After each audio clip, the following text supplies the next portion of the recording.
Assalamualaikum warahmatullahi wabarakatuh. Halo teman-teman, perkenalkan saya Dimas Purnama Aji, seorang mahasiswa di Universitas Pendidikan Indonesia dengan program studi Teknik Komputer. Pada keamanan jaringan komputer kali ini, saya akan menjelaskan dan mempresentasikan kepada kalian bagaimana cara kerja network programming di bahasa Python dan pendahuluan seperti apa teknologi di client and server dan apa itu socket pada programming networks. Nah, untuk introduction-nya, teman-teman, kita harus tahu terlebih dahulu apa itu definisi dari client and server.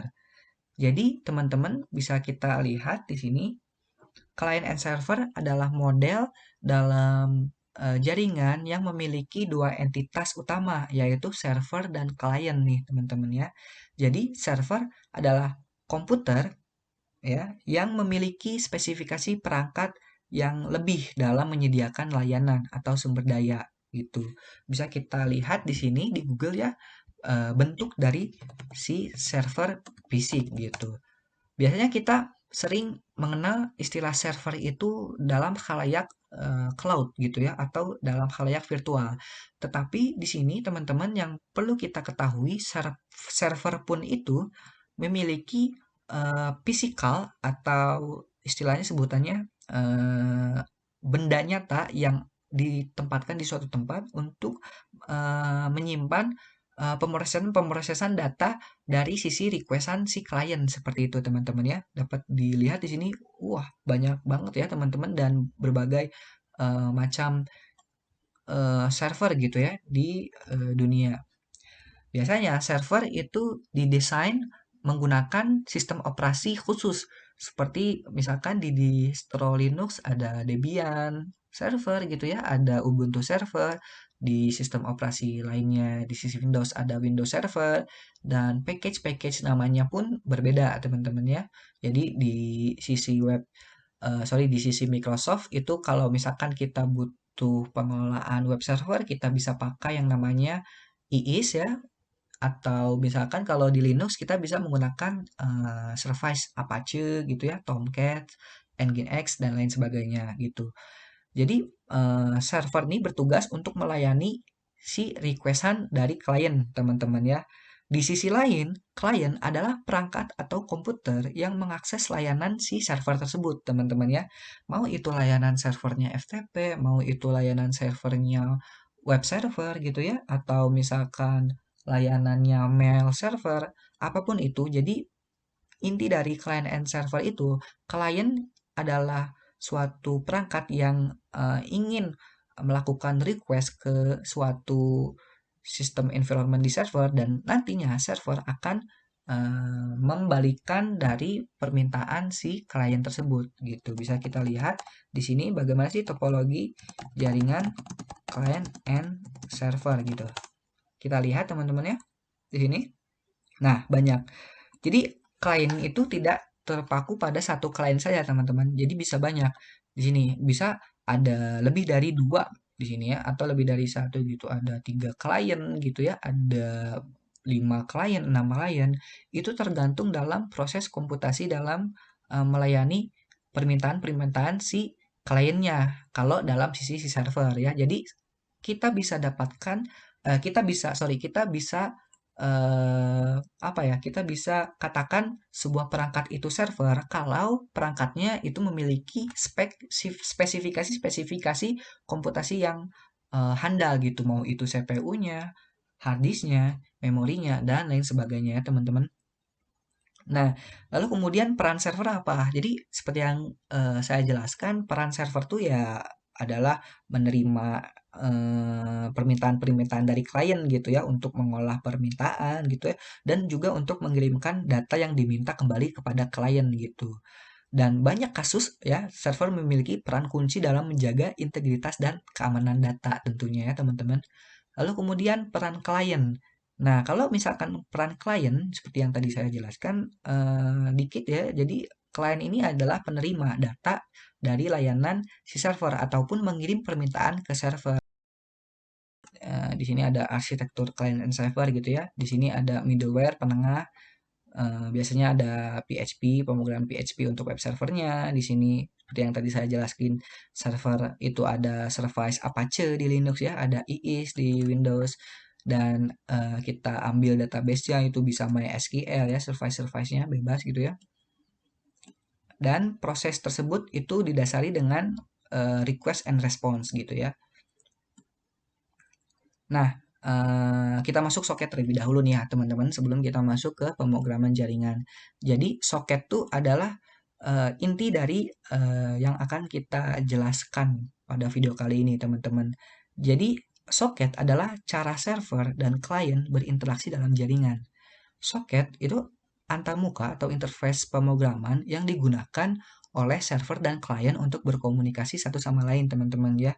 Jadi server menggunakan soket untuk menerima koneksi, sedangkan klien itu menggunakan soket untuk terhubung ke server.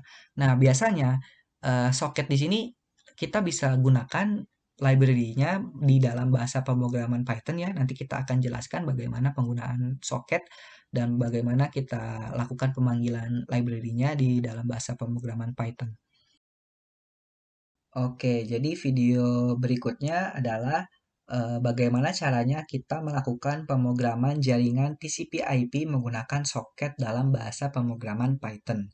Oke, jadi tutorial kali ini saya akan fokus pada komunikasi antara server dan klien menggunakan protokol TCP.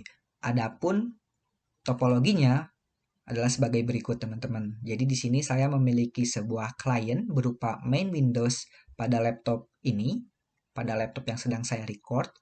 Lalu kemudian server yang saya miliki berupa server virtual yang bekerja pada VirtualBox, yaitu dengan sistem operasi Ubuntu. Klien dan server seharusnya dan semestinya memiliki network di jaringan yang sama agar bisa terkoneksi satu sama lain. Contohnya di sini, di sisi klien, saya menggunakan IP 192.168.164.214. Sedangkan pada server, IP-nya adalah sebagai berikut: 192.168.164.118. Nah, pastikan terlebih dahulu teman-teman server dan klien itu bisa melakukan komunikasi. Contohnya kita bisa lakukan tes ping pada berikut. 164.2.214. Oke, bisa terkoneksi ya teman-teman. Lalu kemudian kita cek pada klien di sini. Oke, bisa terkoneksi juga. Nah, caranya bagaimana menghubungkan di virtual box dari server ke main Windows? Caranya teman-teman mudah saja, kita lakukan bridging network atau menjembatani network. Di settingan VirtualBox kita masuk ke network. Pada adapter yang awal mulanya itu NAT, kita beri dia bridge adapter dan kita set kepada driver yang akan kita tuju. Di sini kebetulan saya akan set di Qualcomm Atheros, yang mana ini adalah driver untuk wireless LAN saya. Seperti itu. Ini terhubung ke hotspot atau access point yang saya miliki, teman-teman. Jadinya kita bisa dapat IP address yang sejaringan untuk Ubuntu ini. Istilahnya numpang interface seperti itu ya, teman-teman. Bagaimana caranya ya? Nah, untuk topologinya di sini ya, berhubung ini klien dan server bisa terhubung. Nah, si klien dapat melakukan request berupa data apapun dan nanti server akan melakukan respons gitu ya, balik gitu. Misalkan klien request apa, nanti di server itu diterima dan nanti diumpan balikan gitu. Lazimnya ya teman-teman. Dan untuk topologi soket TCP/IP dalam pemrograman jaringan adalah sebagai berikut, teman-teman. Jadi di sini kita di dalam server kita inisialisasi terlebih dahulu itu soketnya, teman-teman. Nah, jadi soket ini apa? Soket ini adalah langkah awal dalam membuat koneksi pemrograman jaringan, teman-teman. Jadi di sini kita bisa melakukan penggunaan fungsi soket atau membuat fungsi di dalam pemrograman kita di Python. Lalu kemudian di sini eh, ada binding ya, ada binding dan alamat. Di sini prosesnya itu kita perlu menghubungkan alamat tertentu menggunakan fungsi bin. Dan ini mengikat soket ke alamat IP dan port tertentu pada mesin yang kita jalankan. Misalkan saya berjalan pada port 80 nantinya untuk pengujiannya, dan IP server yang saya miliki itu satu dengan oktet IP terakhir 118 seperti itu ya, 192.168.164.118. Oke ya di sini ya. Dan proses listen di sini itu adalah proses mendengarkan koneksi, teman-teman. Jadi server harus mendengarkan koneksi yang masuk. Jadi dia menunggu nih, teman-teman ya. Nah, jika nanti ada koneksi yang masuk ketika server itu mendengarkan, misalkan ambil contoh di sini klien itu terkoneksi nih, teman-teman. Dan si server perlu nanti kita lakukan accept di sini ya. Kita lakukan accept dan nantinya itu akan kita terima gitu, ataupun kita akan kirim balik seperti itu, teman-teman. Dikirim balik ke klien karena kita sudah connect, dan nanti klien juga bisa melakukan request gitu di server, dan server bisa melakukan response. Jadi koneksi timbal arah gitu ya, bulak-balik gitu ya teman-teman istilahnya, karena kita sudah terkoneksi. Mungkin itu gambaran dari topologi soket TCP/IP-nya, dan untuk pemrogramannya sendiri di sini bisa kita lihat ya teman-teman. Boleh kita besarin terlebih dahulu, kita clear ini untuk IV config-nya ya, 164.1.18 ya, karena mungkin teman-teman bisa ya dicoba tutorial di rumahnya, karena IP-nya itu pasti berbeda dengan saya gitu, dengan saya yang miliki. Jadi mungkin di sini nanti yang teman-teman bisa mungkin 168.1.1 gitu ya, dan lain sebagainya. Nah, untuk membuat programmingnya di sini teman-teman kita lakukan pembuatan dua file. Yang pertama untuk di sisi file programming network di server, yang kedua di sisi klien. Nah, di sini kebetulan saya sudah membuat file programming di sisi server dengan nama sebagai berikut, teman-teman, server.py. Nah, server.py ini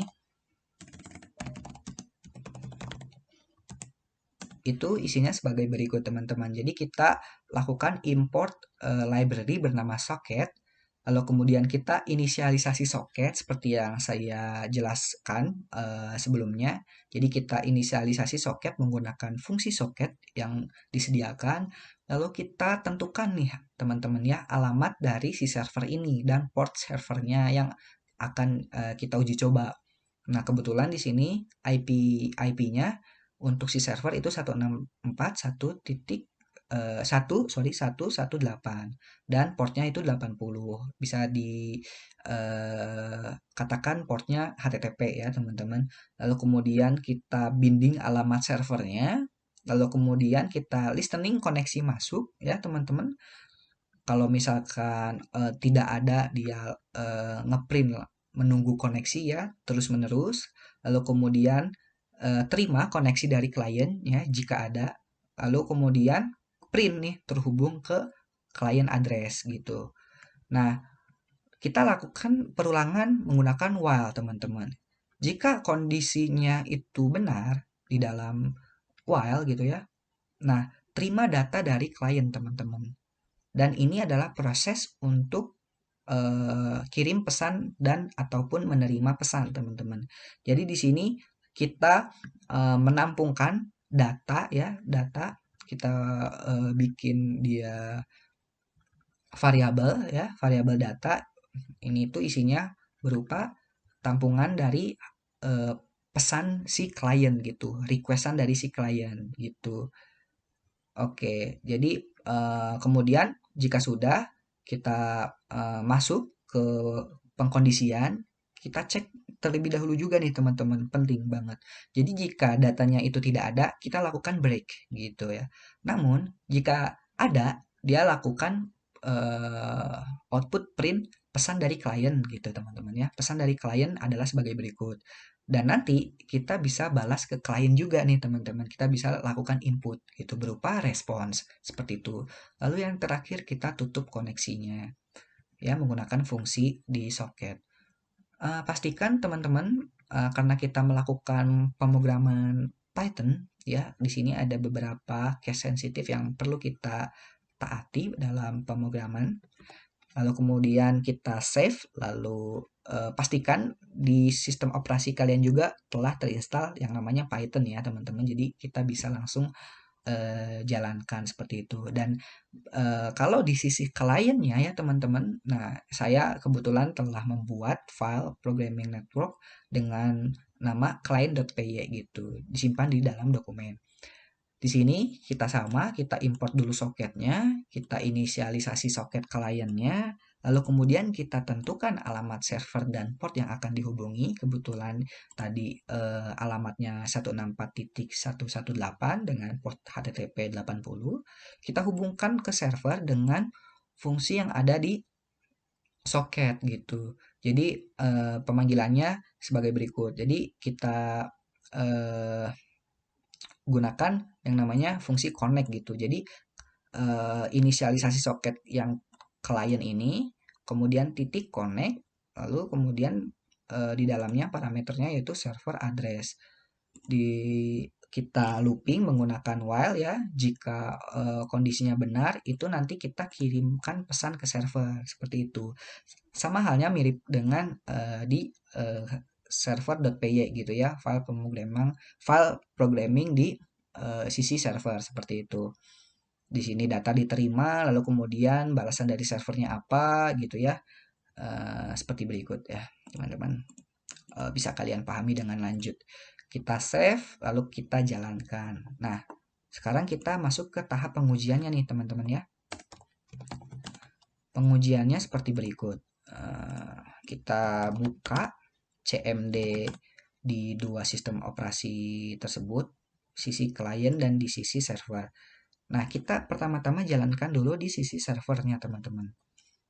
Di sini kita gunakan perintah python 3 python 3 server.py. Nah, di sini program yang kita jalankan di sisi server itu menunggu koneksi, teman-teman. Menunggu koneksi apa? Menunggu koneksi si kliennya yang telah saya jelaskan sebelumnya.